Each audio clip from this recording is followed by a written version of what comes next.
News right now surrounding the Karmelo Anthony case, and viewer discretion is advised, as this post coming from Fox News saying the Collin County Court releases new images showing the murder weapon and crime scene from Karmelo Anthony's fatal stabbing of Austin Metcalf at a Texas high school track meet.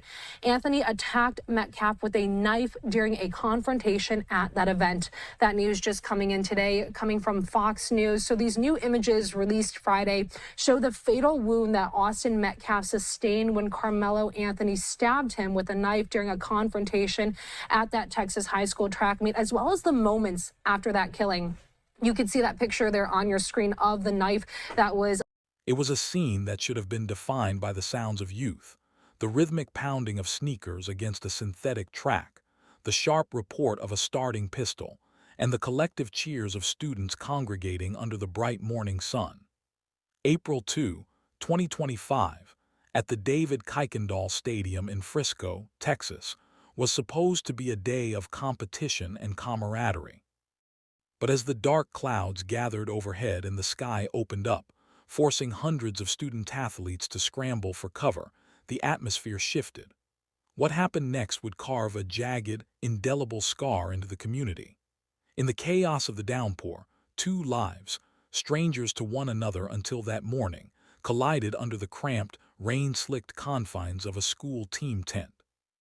Within seconds, a routine request to move turned into a confrontation, and a confrontation dissolved into an act of violence so swift, so senseless, and so final that it left a stadium full of witnesses reeling. One teenager would never leave the track alive. The other, moments later, would be staring into the lens of a police officer's body camera, uttering words that would haunt the ensuing trial. "I'm not alleged, sir. I did it." This is the story of Austin Metcalf and Karmelo Anthony. It is a story of how a mundane day at a high school track meet spiraled into a nightmare that would captivate the nation, spark a heated debate over the boundaries of self-defense, and culminate in a courtroom verdict that sent shockwaves through Texas. Before we dive into the chilling details revealed in the recently unsealed surveillance footage, take a moment to hit that subscribe button, like this video, and turn on those notifications. Your support allows us to continue bringing you the deep, investigative looks into the cases that define the headlines. Help us grow this community, share your thoughts in the comments, and let us know what you want us to cover next. Now, let's go back to the beginning. To truly understand how a routine sporting event transformed into a crime scene, one must look closely at the two young men who arrived at Kuykendall Stadium that morning, completely unaware that their futures were on an irreversible collision course. 17-year-old Austin Metcalf was a student at Memorial High School, a towering presence at over 6 feet tall, known to his friends, family, and teammates as a dedicated competitor with a vibrant spirit. Austin shared a deep bond with his twin brother, Hunter, and the two were pillars of their school's athletic community. For Austin, track and field wasn't just an extracurricular activity. It was a passion, a space where his physical drive and teamwork came together under the Texas sky. He was surrounded by friends, supported by coaches who saw his immense potential, and grounded by a family that watched him grow into a young man with endless promise. On the other side of the stadium stood 17-year-old Karmelo Anthony, a student-athlete from Centennial High School. Karmelo was a talented athlete in his own right, acting as a captain for both his school's track and football teams. Born in Louisiana as the oldest of 4 children, his family had relocated to Texas, where Karmelo carved out a reputation as a focused, high-achieving individual on the field. To those who knew him, he was an ambitious teenager carrying the weight of leadership and the high expectations of a promising athletic career. Yet beneath the surface of this competitive environment, an invisible layer of friction was waiting to ignite. On this particular morning, as the skis grew increasingly hostile, Centennial High School did not have a designated team tent set up at the stadium, leaving Karmelo and his teammates exposed to the elements. Seeking refuge, they initially sought shelter in a nearby baseball dugout, only to be asked to leave by a coach. Displaced, wet, and increasingly frustrated, Karmelo wandered into the highly territorial rows of team tents, a simple search for shelter that would ultimately set the stage for an explosive, fatal confrontation. The rain that morning did more than just disrupt the track meet. It created a pressure cooker under the nylon canopies. As the downpour intensified, the space beneath the Memorial High School team tent became heavily crowded, packed with teenage athletes trying to protect their gear and stay warm. It was within this cramped, high-stress environment that the first warning signs began to emerge. When Karmelo Anthony and his teammates entered the memorial tent, it immediately violated the unspoken, highly protective territory of high school athletics. Witnesses later testified that the atmosphere changed almost instantly from cooperative shelter-seeking to a tense standoff. Members of the memorial team, including Austin Metcalf, made it clear that the tent was reserved for their roster. The initial requests for Karmelo and his group to leave were met not with compliance, but with escalating defiance. According to court testimonies, what should have been a minor, forgettable disagreement over personal space rapidly deteriorated. Verbal barbs were exchanged, and witness accounts highlight a distinct shift in Karmelo's demeanor. Instead of retreating to find another shelter, he stood his ground, his body language growing increasingly rigid. The primary red flag occurred when the conflict shifted from a dispute about a tent to a personal challenge. Witnesses noted that as Austin and his teammates grew more insistent, Karmelo reached into his bag, pulling out a sharp utility knife. Rather than de-escalating the situation, he allegedly issued a direct, chilling warning to the crowd. "Touch me and see what happens." In that single moment, the boundaries of a typical high school argument were completely shattered, setting a lethal trap that was triggered just seconds later. The trial's center stage was dominated by a complex legal battle over the boundaries of Texas self-defense laws, specifically focusing on how the state's stand your ground statutes apply to encounters between minors on school-regulated property. The defense argued that the presence of a crowded, high-stress environment created a perceived threat, asserting that the actions taken were a direct, fearful response to being outnumbered and cornered under the tent. Under Texas law, a person is justified in using force if they reasonably believe it is immediately necessary for protection against another's use or attempted use of unlawful force. The defense team attempted to build their case around this framework, analyzing the chaotic environment to argue that a fast-moving, hostile situation can impair a teenager's ability to accurately gauge a threat level. Conversely, the prosecution focused heavily on the legal definition of provocation and the duty to avoid escalating a conflict. The state argued that entering another team's designated area and introducing a weapon into a verbal dispute disqualified the claim of self-defense. Legal experts tracking the case noted that Texas law explicitly states self-defense is not justifiable if the actor provoked the difficulty, unless they clearly abandon the encounter or withdraw from the situation. By highlighting the numerous requests made for the group to leave the tent, the prosecution sought to prove that the stance taken was one of deliberate defiance rather than necessary protection.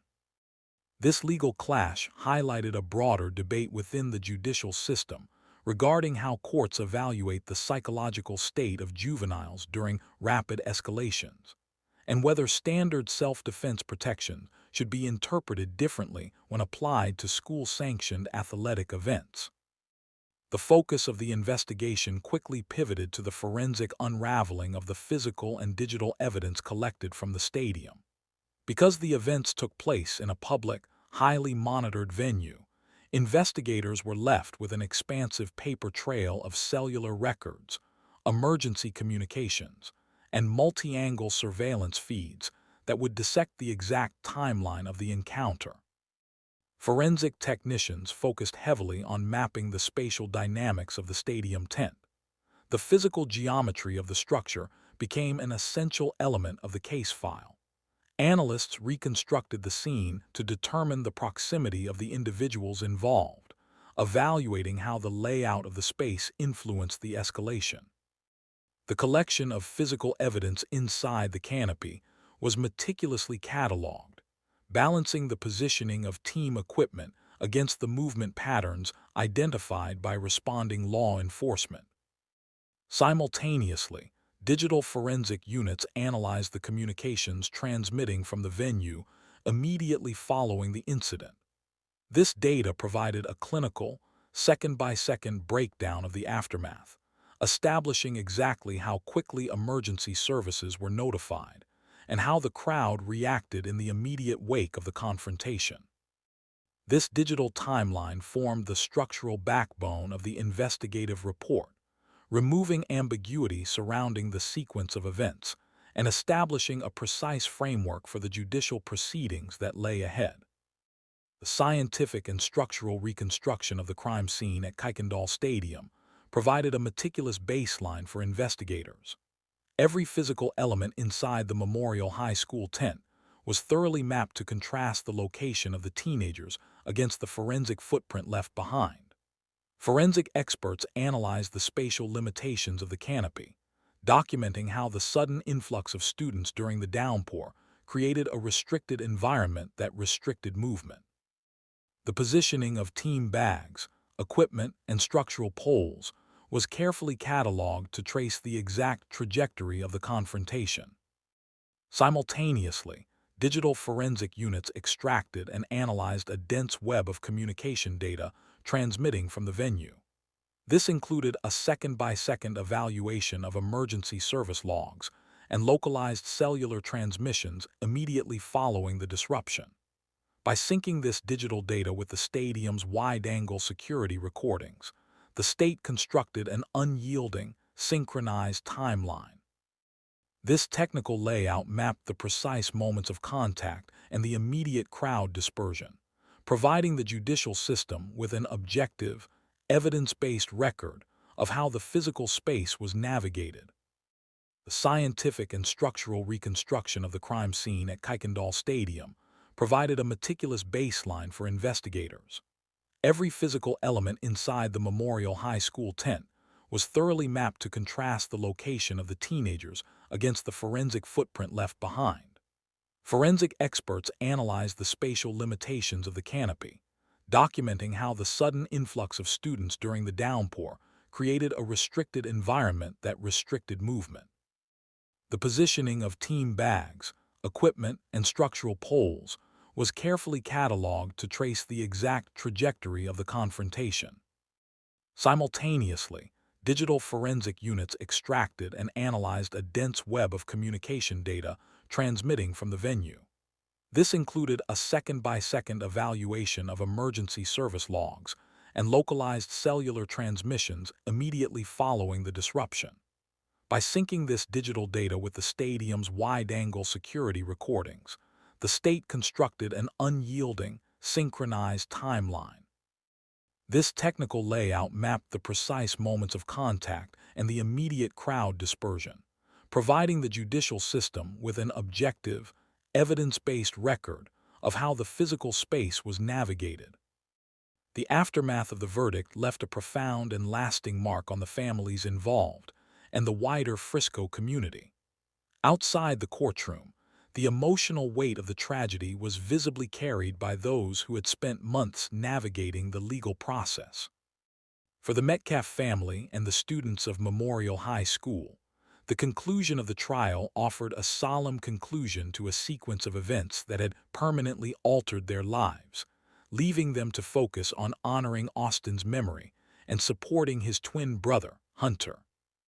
Within the local school district, the case sparked immediate and intense discussions regarding safety, conflict resolution, and security protocols at high school athletic events. School administrators and community leaders gathered to evaluate how standard procedures could be adjusted to prevent similar rapid escalations in the future, emphasizing the need for clearer boundaries and greater supervision during multi-school competitions. The conversation resonated far beyond the stadium walls, serving as a sobering reminder to families across Texas of how quickly a routine, celebratory day of sport could transform into a community-wide tragedy. The conclusion of this case leaves behind a haunting reflection on the fragility of youth and the devastating speed with which a single choice can rewrite multiple futures. What began as a routine rainy morning at a track meet ended in a courtroom, leaving one family to mourn an irreplaceable loss and another to face the severe, lifelong consequences of judicial punishment. It forces a hard look at how modern conflicts escalate among young people, and whether communities are doing enough to teach de-escalation before friction turns into tragedy. As the digital footprints and security frames of that April morning remain frozen in the legal archives, the true cost of the event continues to be felt by everyone who stepped under that stadium tent. What do you think about how schools and athletic programs should handle security and conflict resolution to prevent these kinds of tragedies? Let us know your thoughts in the comments below. If you found this investigative breakdown insightful, please hit that subscribe button, give this video a like, share it to help grow our community, and turn on notifications so you never miss another deep dive on crime SECRETS Exposed. Stay safe, and we will see you in the next video.